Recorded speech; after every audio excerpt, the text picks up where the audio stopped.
You're listening to this alone, in your room.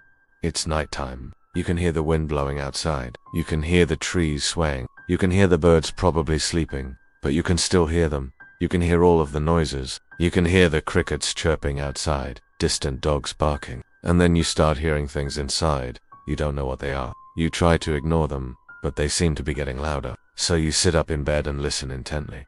Is that a footstep? Did you just see a shadow move across your bedroom wall?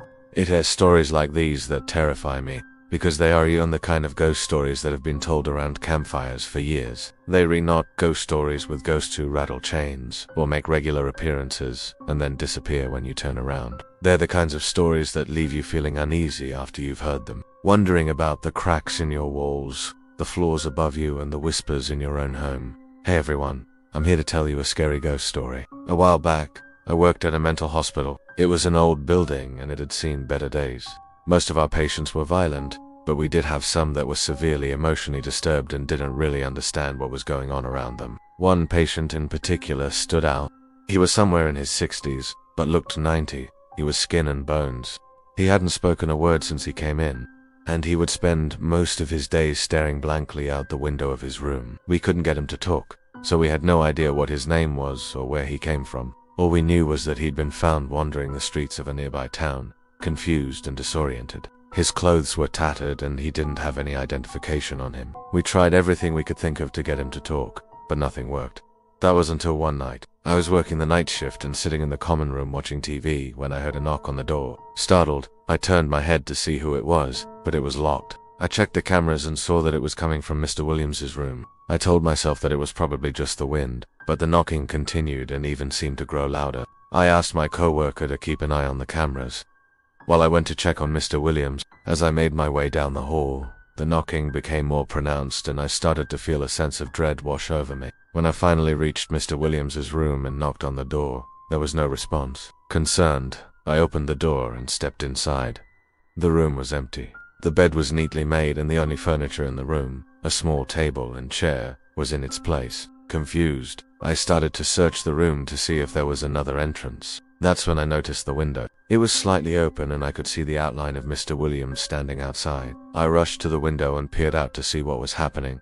To my horror, Mr. Williams was gone. I immediately called for backup and we searched the grounds for any sign of him, but he had vanished. It was like he'd never been there at all. I remember thinking how strange it was that someone could just walk out of a locked facility without anyone noticing. I reported the incident to my supervisor, and we tried to figure out how he managed to escape, but we couldn't come up with any answers. The police were also unable to find him, and eventually the search was called off. I never thought much of it again until a few weeks later. When I was telling my friend about the incident, he listened intently as I described what had happened, his eyes wide with disbelief. When I finished my story, he paused for a moment before speaking. "That's weird," he said. "Do you know that Mr. Williams died about 10 years ago?" Confused, I asked him to elaborate. "There was a fire in that same building," he explained. "And Mr. Williams was one of the patients. He burned to death in his room." I felt a chill run down my spine as I realized the implications of his words.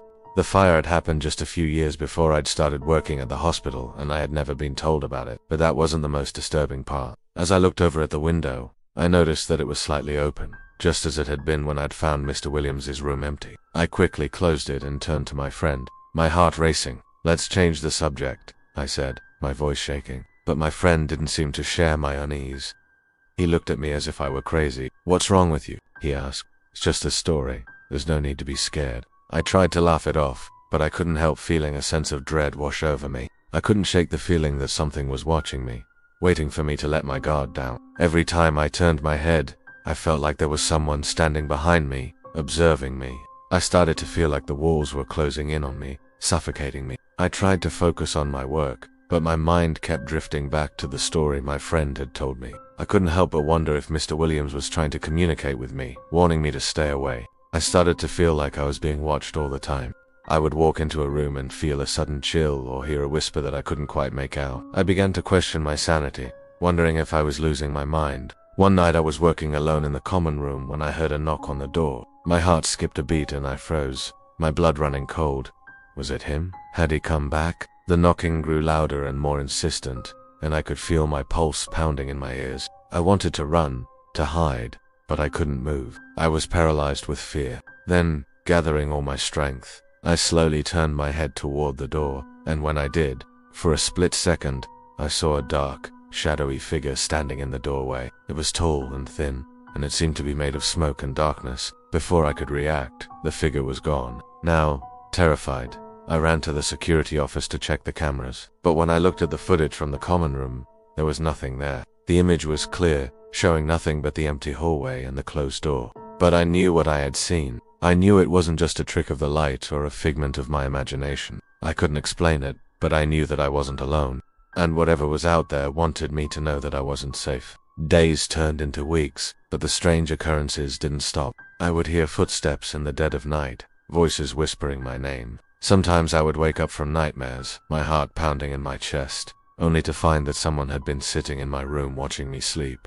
I tried to convince myself that it was all in my head, that I was just stressed out and overworked. But as the weeks went on, the events became more frequent and more intense. I became more and more convinced that I was being stalked by something evil, something that had followed me home from the hospital. I started to feel like I was being watched all the time, like there was a presence in my life that I couldn't see but could feel. It was always there, lurking in the shadows, waiting to strike. One night I woke up in the middle of the night to the sound of scratching at my window. I sat up in bed, my heart pounding in my chest, and listened intently. The scratching continued for a few moments, then stopped. I lay back down, trying to convince myself that it was just a branch scraping against the glass. But I knew that wasn't true. I got out of bed and walked over to the window. I pulled back the curtains and looked out into the darkness. Everything was still.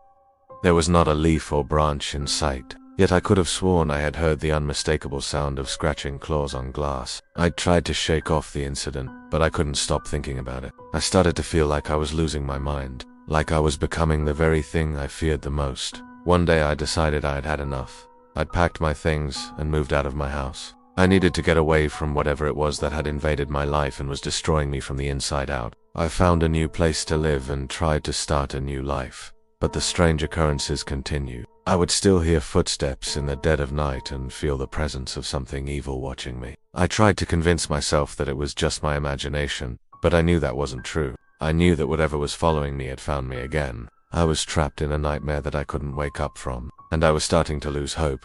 Then one day I found a clue. I was going through my stuff when I came across a dusty box in the attic. I opened it and found a stack of old photographs. As I looked through them, I came across a picture that made my blood run cold. In the photo, I saw the house I had grown up in. It was a beautiful home, filled with love and laughter, but that wasn't what made me shiver. It was the figure standing on the porch. It was the same tall, thin figure that I had seen in the doorway of the hospital. I felt a chill run down my spine as I realized the truth. This was the entity that had been following me for years, and it had finally found a way to break through. I could feel its presence in my life like a dark cloud hanging over me.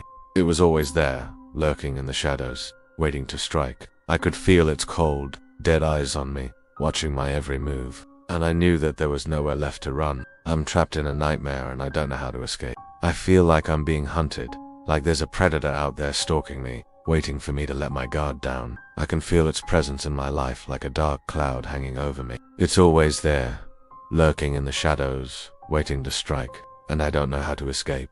I'm trapped in a nightmare and I don't know how to wake up.